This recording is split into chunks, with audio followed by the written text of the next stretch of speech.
একটা ক্লাব যাদের মাথার উপর 1.5 বিলিয়ন ইউরোরও বেশি দেনা ঝুলছে, অথচ এই গ্রীষ্মেই তারা প্রায় 150 মিলিয়ন ইউরো খরচ করে একই সাথে সাইন করে ফেললো অ্যান্থনি গর্ডন, করিম আদেমি আর রদ্রিগে। শুধু তাই নয়, মৌসুম শুরুর ম্যাচের মাত্র 48 ঘন্টা আগে গিয়ে তারা এই খেলোয়াড়দের রেজিস্ট্রেশনও শেষ করে ফেললো। আর জোয়াও ক্যান্সেলোর লাইসেন্স হাতে পেল খেলার ঠিক আগের রাতে। শুনতে পাগলামি লাগছে নিশ্চয়ই, একটা দেউলিয়া হওয়ার দ্বার প্রান্তে থাকা ক্লাব কিভাবে প্রতি বছর এভাবে টাকা ঢালছে।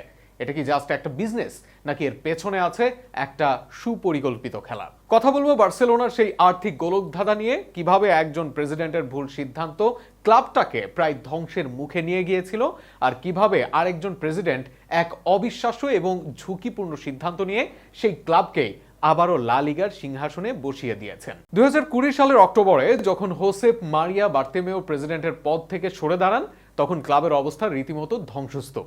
অথচ তার সময় বার্সেলোনা 4টা লিগ শিরোপা জিতেছে, এমনকি 2014-15 মৌসুমে ট্রেবলও জিতেছে। তাহলে সমস্যাটা কোথায়? বার্তেমেও নিজে আজও দাবি করেন কোভিড মহামারী তার সময়ের আর্থিক বিপর্যয়ের মূল কারণ। স্টেডিয়াম বন্ধ, টিকিট বিক্রি নেই, মিউজিয়াম বন্ধ। কিন্তু বাস্তবতা হলো ইউরোপের অন্য ক্লাবগুলো একই মহামারীর মধ্যে দিয়ে গেছে, তাদের অবস্থায় এতটাও ভয়াবহ হয়নি। কিন্তু আসল সমস্যাটা ছিল আরো গভীরে। 2015 থেকে 2020 এই 5 বছরে বার্সেলোনা 19 জন খেলোয়াড় কিনেছে, খরচ করেছে 1 বিলিয়ন ইউরোরও বেশি। অথচ তাদের একজনও পুরোপুরি সফল হননি। ওসমান দেমবেলে, ফিলিপে কোতিনিও, আতোয়া গ্রিজম্যান, এরা সবাই এসেছিলেন বিশাল দাম নিয়ে, কিন্তু মাঠে সেই দামের প্রতিদান তারা দিতে পারেননি। লা লিগা তখন ক্লাবগুলোকে পরামর্শ দিচ্ছিল বার্ষিক আয়ের 70% বেশি বেতনের পেছনে খরচ না করতে। বার্তেমেও সেই পরামর্শ পুরোপুরি উপেক্ষা করেছেন।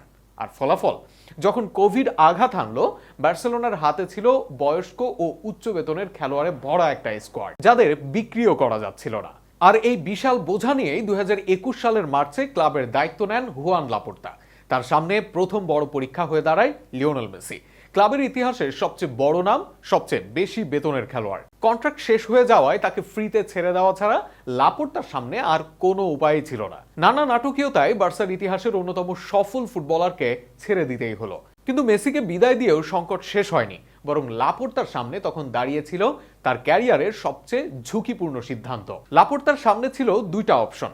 1 নম্বর অপশন, বেতনের বোঝা কমানো, খেলোয়াড় বিক্রি করে ধীরে ধীরে দলটাকে গুছিয়ে তোলা। কিন্তু এতে করে দলটা প্রতিযোগিতা থেকে ছিটকে যেত, হয়তো 2-3 বছর ফুটবলের মরুভূমিতে ঘুরপাক খেতে হতো।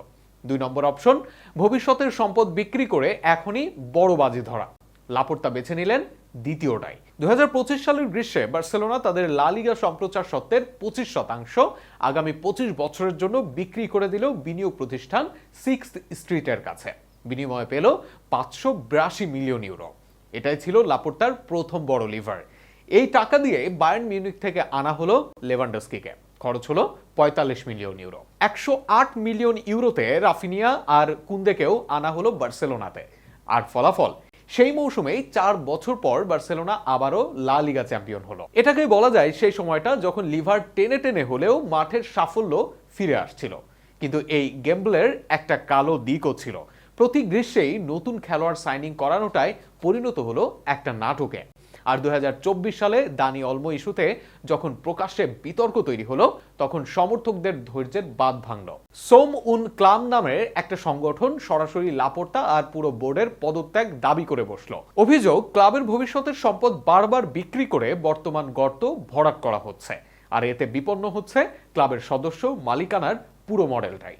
ফ্যানদের এই ক্ষোভ সত্ত্বেও লাপোর্তা তার সিদ্ধান্ত থেকে 1 ইঞ্চিও সরে দাঁড়ালেন না, বরং ক্লাব খুঁজে বের করলো এমন একটা আর্নিং সোর্স যেটা লিভার টানার মতো কষ্টের চেয়েও অনেক বেশি টেকসই, অনেক বেশি স্মার্ট। তাহলে বর্তমান পরিস্থিতি কিভাবে সামলাচ্ছে বার্সেলোনা? বার্সেলোনা এখন বড় বড় খেলোয়াড় কিনে টাকা খরচ করার বদলে নিজেদের একটা একাডেমি থেকে খেলোয়াড় তৈরি করছে। তাদের কেউ মূল দলে খেলছে, আর কেউ বিক্রি হয়ে অর্থ এনে দিচ্ছে। একই সঙ্গে বড় বেতন কমানো ও বাণিজ্যিক আয় বাড়ানোর মাধ্যমে ক্লাব ধীরে ধীরে আর্থিক চাপ থেকে বের হওয়ার চেষ্টা করছে। এই গ্রীষ্মে এরই প্রমাণ মিলেছে হাতে নাতে। ফেরান তোরেসকে পিএসজি কিনে নিয়েছে 48.5 মিলিয়ন ইউরোতে। লেভানডস্কি ক্লাব ছেড়েছেন ফ্রিতে, আর আরৌহোর পুরো বেতন লোনের সময় বহন করছে লিভারপুল। এই প্রত্যেকটাই বেতনের চাপ কমানোর এক একটা কৌশল। আর এখন মৌসুম শুরুর আগে রদ্রি আর আদেমি ইতোমধ্যে রেজিস্টার্ড, গর্ডন আর ক্যান্সেলোর রেজিস্ট্রেশনও শেষ হওয়ার পথে। শুধু মাঠের ফলাফল নয়, ক্লাবের ক্রেডিট রেটিংও এখন ইতিবাচক দিকে। বার্সা এখন স্পন্সরশিপ আর মার্চেন্টাইজ দিক থেকেও রেকর্ড আয় করছে। মানে এটা এখন শুধু লিভার টানার গল্প নয়, ফুটবল বিজনেসটাও সত্যিকার অর্থে ডেভেলপ করছে। কিন্তু প্রশ্ন থেকেই যায়, এই ধারা কি চলতেই থাকবে, নাকি সামনে আবারও কোনো নতুন সংকট অপেক্ষা করছে কাতালানদের জন্য? এই মুহূর্তে বার্সেলোনার আক্রমণ ভাগের সবচেয়ে বড় সংকট লেভানডস্কির জায়গাটায়, আর সেই সংকট নিরসনে ক্লাবের চোখ পুরো গ্রীষ্ম জুড়েই ছিল অ্যাথলেটিকো মাদ্রিদের আর্জেন্টাইন হুলিয়ান আলভারেজের দিকে। কিন্তু অ্যাথলেটিকো স্পষ্ট করে দিয়েছে তারা বিক্রি করতে রাজি নয় আলভারেজকে। তাই ডেডলাইন যতই কাছে আসছে ততই এই সাইনিং অনিশ্চিত মনে হচ্ছে, যদিও লাপোর্তা নিজে এখনো পুরোপুরি আশা ছাড়েননি। এখানে বার্সেলোনার হিসাবটা দাঁড়াচ্ছে, নতুন কোনো একাডেমির খেলোয়াড় বিক্রি করে দিলেই, অর্থাৎ 30 মিলিয়ন ইউরোতে যদি কোনো খেলোয়াড়কে বিক্রি করা হয়, সেই টাকা দিয়ে একটা পুরো মৌসুমের জন্য আলভারেজের মতো খেলোয়াড়দের অ্যাডভার্টাইজড খরচ কভার করে ফেলা সম্ভব। এদিকে ক্যাম্প নুয়োর পুনর্নির্মাণ প্রায় শেষের পথে। পুরোপুরি শেষ হলে এটা হবে ইউরোপের সবচেয়ে বড় স্টেডিয়াম, ধারণ ক্ষমতা হবে প্রায় 150,000 দর্শক। এর মানে টিকিট, মিউজিয়াম আর ট্যুরিজম থেকে আয়ও বাড়বে বহু গুণে। বিশ্লেষকদের ধারণা, একাডেমির খেলোয়াড় বিক্রি, নতুন স্টেডিয়াম, বাড়তি কমার্শিয়াল আয় দিয়ে আগামী গ্রীষ্মে বার্সেলোনা হয়তো প্রথমবারের মতো মহামারীর আগের মতো পুরোপুরি আর্থিক স্বাধীনতা নিয়ে কাজ করতে পারবে। কিন্তু একটা সংকট এখনো রয়ে গেছে। 6th স্ট্রিটকে প্রতি বছর 40 মিলিয়ন ইউরো ফেরত দিতে হচ্ছে সেই 2022 সালের লিগ সত্ত্ব বিক্রির বিনিময়ে।